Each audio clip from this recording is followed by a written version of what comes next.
This channel does not promote any violent, harmful, or illegal activities. All content provided by this channel is meant for an educational purpose only. বিধায়ক কাঞ্চন মল্লিকের নামে নিখোঁজ poster কোন্নগরে ছড়া কেটে বিধায়কের নামে নিরুদ্দেশ poster পড়ল নবগ্রাম অঞ্চলে। বিজেপির নামে পোস্টার দেওয়া হয়েছে, রাস্তার হাল খারাপ। ভোটের পর থেকে এলাকায় বিধায়ককে দেখা যাচ্ছে না, কোনো কাজেই বিধায়ক কাঞ্চন মল্লিককে পাওয়া যাচ্ছে না, এমন অভিযোগ বিজেপির তরফ থেকে। ভোটের আগে রাজনীতি করছে বিজেপি, পাল্টা তৃণমূল। দিন কয়েক আগে আপনারা জানেন উত্তরপাড়ায় পাড়ায় সমাধান শিবিরে বিধায়ককে দেখা যায়নি বলে ক্ষোভ ছিল তৃণমূল কংগ্রেসের কর্মীদের মধ্যে। কি অবস্থা, কি হয়েছে এখনো পর্যন্ত, প্রশাসনের তরফ থেকেই বা কি কোনো পদক্ষেপ নেওয়া হয়েছে, কোনো অভিযোগ দায়ের হয়েছে কিনা, ডিটেলসে আমরা জানবো। আমরা কথা বলবো, আমার সহকর্মী আশিক রয়েছে আমাদের সঙ্গে। আশিক, কি আপডেট?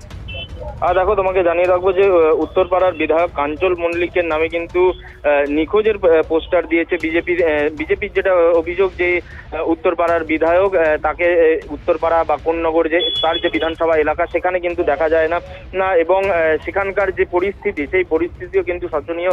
তাদের যেটা অভিযোগ যে রাস্তাঘাটে অবস্থা খারাপ, বিধায়ককে পাওয়া যায় না, মানুষের কোনো অভিযোগ মানুষ জানাতে পারে না বিধায়ককে, ফলে সেই কারণে কিন্তু তারা বিভিন্ন জায়গায় কোন্নগর, উত্তরপাড়ার সহ বিভিন্ন এলাকায় কিন্তু তারা ইতিমধ্যে পোস্টার দিয়েছে। যদিও তোমাকে বলে রাখবো যে কিন্তু প্রথমবার নয়, এর আগেও আমরা দেখেছি বিধায়ক কাঞ্চন মল্লিকের নামে পোস্টার পড়তেই নিরুদ্দেশের পোস্টারই ছিল সেবারেও। একেবারেই দেখো, এর আগেও কিন্তু বিধায়কের বিরুদ্ধে এই নিরুদ্দেশের পোস্টারই পড়েছিল এবং একাধিক সময় কিন্তু তার যে তার দলের লোকেরাও কিন্তু তার বিরুদ্ধে মুখ খুলেছিলেন যে বিধায়ককে এলাকায় দেখা যায় না।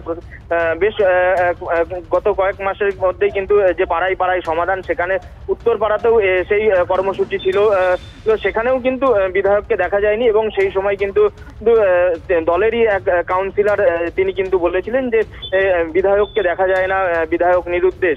সেই প্রসঙ্গে কিন্তু কাঞ্চন মল্লিক জানিয়েছিলেন যে তিনি তার দলীয় অফিস যেখানে রয়েছে সেখানে বসেন, সেখানে কাজ করেন, তিনি হপ্তাহে আসেন এবং কাজ করেন, যারা দেখতে পায় না তাদের চোখ খারাপ আছে, এমনটাই কিন্তু তিনি। ধন্যবাদ। আর বারংবার কেন এই অভিযোগ উঠছে, বিধায়ক কাঞ্চন মল্লিক তিনি বা কি বলছেন, আপডেট দেবো আপনাদেরকে।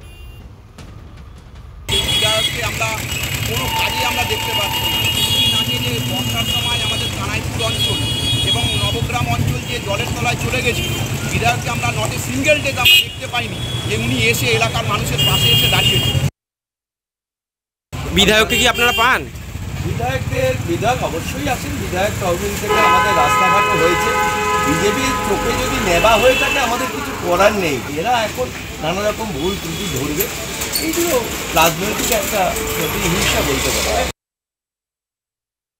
আমি তো যাই, এবার সেই যদি দেখতে না পায় তাহলে সারা বছরে তাদের চশমা পড়া উচিত, আর নইলে তাদের সারা বছর ওখানে থাকা উচিত।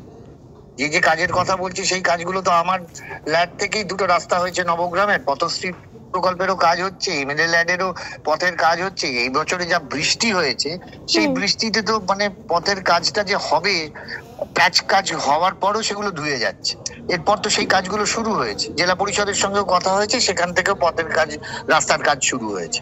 এরপরেও যদি ওনারা দেখতে না পান, আমি তো এই বিজয় সম্মেলনী থেকে ঘুরে এলাম, তাহলে তাদের চশমার প্রয়োজন, আমার তো নয়। আমি এই ভিত্তিহীন অভিযোগের কি উত্তর দেবো?